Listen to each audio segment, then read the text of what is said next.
I have all my glasses and jars and bowls ready to go for the meal prep, and I'm going to get started with these tomatoes. I have some soy sauce, some seasoning, some sesame oil, a bit of smoky paprika, scallions, and the key ingredient to these marinated tomatoes is going to be raw kimchi. This is going to elevate these tomatoes to new heights. These go excellent inside of wraps, any raw wraps, or on top of your salads. You definitely want to add these to your raw vegan repertoire. Here I have my Asian chopped salad as well as a Mediterranean chopped salad.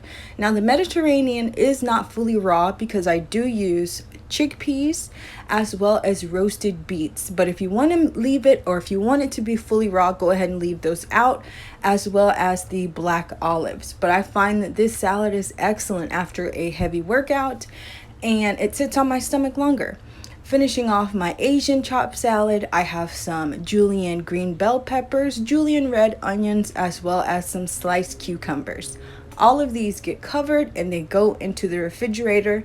Because they're fairly dry, they will keep excellent for about 5 days. You can probably push it to 7 days. For breakfast, I have a chocolate trail mix, overnight oats with some nuts as well as some dried berries. In addition to that, I have some chia pudding. This is a very standard almond milk vanilla chia pudding with blueberries, and these are excellent just as a nice base, and you can add fruit on top or some granola, whatever you like. And that's going to be it for this meal prep. Stay tuned for updates.